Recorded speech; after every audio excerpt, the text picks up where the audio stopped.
আসসালামু আলাইকুম ওয়া রাহমাতুল্লাহ।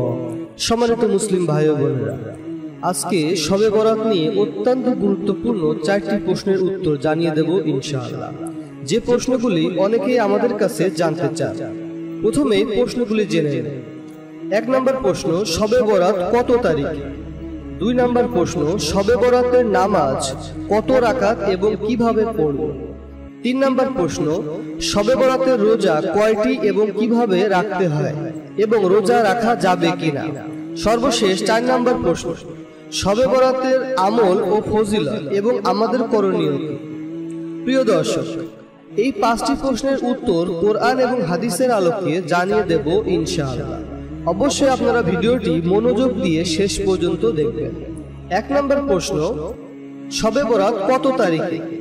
উত্তর, আগামী 9 এপ্রিল 2020 বৃহস্পতিবার রাতে পবিত্র শবে বরাত। দিন শেষে যে রাত আসবে ওই রাতই হচ্ছে লাইলাতুল নিসফি মিন শাবান, 15 শাবান, অর্থাৎ শবে বরাতের রাত। শবে বরাত কথাটি ফার্সি থেকে এসেছে।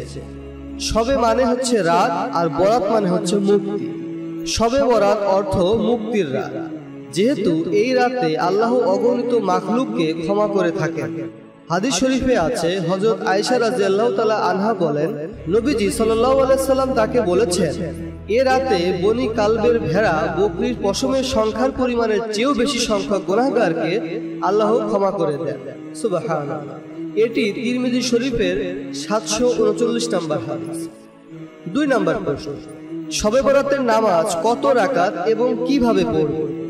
উত্তর, শবে বরাতের নির্দিষ্ট কোনো নামাজ কোরআন বা হাদিসে উল্লেখ নেই, তবে হাদিসে আছে রাসূল সাল্লাল্লাহু আলাইহি ওয়াসাল্লাম বলেন, যখন শাবানের মধ্য দিবস আসবে তখন তোমরা রাতে নফল ইবাদত করবে ও দিনে রোজা পালন করবে।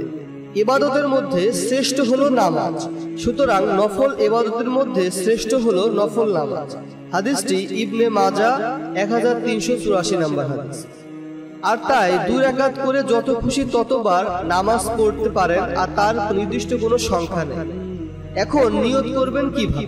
বলবেন, আমি 2 রাকাত নফল নামাজ পড়ছি কিবলামুখী হয়ে, আল্লাহু আকবার। এইভাবে সংকল্প করলেই আপনার নামাজ হয়ে যাবে। তবে এখানে সূরা ফাতিহার পরে সূরা ইখলাস 3 বার পড়তে হবে বা সূরা ওয়াকিয়া পড়তে হবে এমন কোনো কথা হাদিসে নেই। এইগুলি সম্পূর্ণ বানোয়াট কথা। তাই সূরা ফাতিহার পরে যে কোনো সূরা দিয়ে নামাজ পড়লেই নামাজ হয়ে যাবে ইনশাআল্লাহ। আশা করি বুঝতে পেরেছেন। 3 নম্বর প্রশ্ন, শবে বরাতের রোজা কয়টি এবং কিভাবে রাখতে হয় এবং রোজা রাখা যাবে কিনা? হাদিস শরীফে শবে বরাতের রোজার বিশেষ ফজিলত পাওয়া যায়। হাদিসে এসেছে, হযরত মুহাম্মদ সাল্লাল্লাহু আলাইহি সাল্লাম ইরশাদ করেন, 15 শাবান রাতে তোমরা নফল ইবাদত করো এবং পরদিন রোজা রাখো। এই হাদিস দিয়ে শবে বরাতের একটি নফল রোজা প্রমাণিত হয়। তবে বিভিন্ন হাদিসে হযরত মুহাম্মদ মুস্তাফা সাল্লাল্লাহু আলাইহি সাল্লাম প্রত্যেক আরবি মাসের 13, 14 ও 15 তারিখ 3 দিন 3টি নফল রোজা রাখতে উৎসাহিত করেছে, যেটিকে আইয়ামে 20 বলা হয়। সেই হিসাবে শাবান মাসেও এই 3টি রোজা রাখা যেতে পারে। আবার অন্য আরেকটি হাদিসে রয়েছে, হযরত উম্মে সালমা ও হযরত আয়েশা রাদিয়াল্লাহু তাআলা আনহা থেকে বর্ণিত, তিনি বলেন, শাবান মাসে হযরত মুহাম্মদ সাল্লাল্লাহু আলাইহি সাল্লাম অধিক হারে রোজা রাখতেন, যেন তিনি গোটা শাবান মাসে রোজা রাখতেন। সেই হিসাবে শাবান মাসে বেশি বেশি নফল রোজা রাখা অবশ্যই সওয়াবের কাজ। হাদিসটি তিরমিজি শরীফের 155 এবং 156 এবং 159 নম্বর হাদিস। সর্বশেষ প্রশ্ন, শবে বরাতের আমল ও ফজিলত এবং আমাদের করণীয় কি? প্রিয় দর্শক, এই ভিডিওটি এই পর্যন্ত দেখার পরে অবশ্যই আপনারা বুঝতে পেরেছেন শবে বরাতে কি কি আমল আমরা করতে পারি। তবুও আমি আপনাদের সামনে সহজ করে উপস্থাপন করছি, আপনারা অবশ্যই মনোযোগ দিয়ে শুনবেন। শবে বরাত রাতে এশার নামাজ পড়ার পরে 2 রাকাত সুন্নাত পড়বেন। এরপরে নিজনে 2 রাকাত করে নফল নামাজ আদায় করবেন। এখানে কত রাকাত পড়লেন এটি বড় কথা নয়, নামাজ কত দীর্ঘ করলেন এবং কত মনোযোগ দিয়ে খুশুখুশুর সঙ্গে নামাজ আদায় করলেন এটিই বড় কথা। হাদিস শরীফে আছে, হযরত আয়েশা সিদ্দিক রাদিয়াল্লাহু তাআলা আনহা বলেন, একবার রাসূল সাল্লাল্লাহু আলাইহি ওয়াসাল্লাম নামাজে দাঁড়ালেন এবং এত দীর্ঘ সিজদা করলেন যে আমার ধারণা হলো তিনি মৃত্যুবরণ করেছেন। আমি তখন উঠে তার পায়ে বৃদ্ধাঙ্গুলি নাড়া দিলাম, তার বৃদ্ধাঙ্গুলি নড়ল।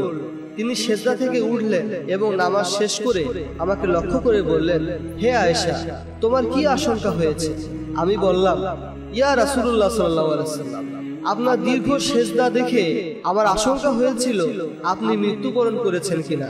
নবী সাল্লাল্লাহু আলাইহি ওয়াসাল্লাম বললেন, তুমি কি জানো এটা কোন রাত? আমি বললাম, আল্লাহ ও আল্লাহর রাসূলই ভালো জানেন। তখন নবী সাল্লাল্লাহু আলাইহি ওয়াসাল্লাম বললেন, এটা হলো অর্ধ শাবান রাত। এ রাতে আল্লাহ তাআলা তার বান্দাদের প্রতি মনোযোগ দেন, ক্ষমা প্রার্থনাকারীদেরকে ক্ষমা করে দেন, অনুগ্রহ প্রার্থীদেরকে অনুগ্রহ করেন, আর বিদ্বেষ পোষণকারীদেরকে তাদের অবস্থাতে ছেড়ে দেন।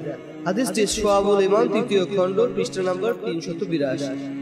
অর্থাৎ এই হাদিস থেকে আমরা বলতে পারি, নামাজে অত্যন্ত মনোযোগী হতে হবে এবং এটিও বুঝতে হবে আল্লাহ দুই ধরনের ব্যক্তিকে ছাড়া সবাইকে ক্ষমা করে দেন। তাদের মধ্যে 1 নম্বর হচ্ছে যে ব্যক্তি শিরক করলো এবং 2 নম্বর ব্যক্তি হচ্ছে যে ব্যক্তি হিংসা করলো। আর আমাদের চেষ্টা করতে হবে যে এই 2 ধরনের মধ্যে আমরা না পড়ে যাই। এরপরে শবে বরাতের ফজিলত এবং আমাদের করণীয় বিষয়টি বলে ভিডিওটি শেষ করব। ফজিলত সম্পর্কে একটি হাদিস না বললেই নয়, সেটি হচ্ছে হযরত আলী রাদিয়াল্লাহু তাআলা আনহু থেকে বর্ণিত। তিনি বলেন, নবী করিম সাল্লাল্লাহু আলাইহি ওয়াসাল্লাম বলেছেন, 14ই শাবান দিবাগত রাত যখন আসে তখন তোমরা এ রাতটি ইবাদত বন্দেগীতে কাটাও এবং দিনের বেলায় রোজা রাখো, কেননা এদিন সূর্যাস্তের পরে আল্লাহ তাআলা দুনিয়ার আসমানে নেমে আসেন এবং আহ্বান করেন, কোনো ক্ষমা প্রার্থী আসো কি? আমি ক্ষমা করব। কোনো রিজিক প্রার্থী আসো কি? আমি রিজিক দেব। আসো কি কোনো বিপদগ্রস্ত? আমি উদ্ধার করব। এভাবে ভোর পর্যন্ত আল্লাহ তাআলা মানুষের বিভিন্ন প্রয়োজনের কথা উল্লেখ করে আহ্বান করতে থাকেন। সুবহানাল্লাহ। এটি ইবনে মাজায় বর্ণিত হয়েছে। আমাদের আবশ্যকীয় করণীয় হলো এই রাতে আমরা বেশি বেশি ইস্তেগফার করব, যাতে করে আল্লাহ তাআলা আমাদেরকে ক্ষমা করে দেন এবং বেশি বেশি নফল ইবাদতে মশগুল থাকব। আল্লাহ তাআলা আমাদের সকলকে আমল করার তৌফিক দিন। সকলে বলুন আমিন। প্রিয় দর্শক, ভিডিওটি বেশি বেশি শেয়ার করুন যেন সকলে এই আমলগুলি করতে পারে এবং সঠিক বিষয়গুলি জানতে পারে। সকলে ভালো থাকবেন, সুস্থ থাকবেন সেই আশাবাদ ব্যক্ত করে আসসালামু আলাইকুম ওয়া রাহমাতুল্লাহি ওয়া বারাকাতুহু।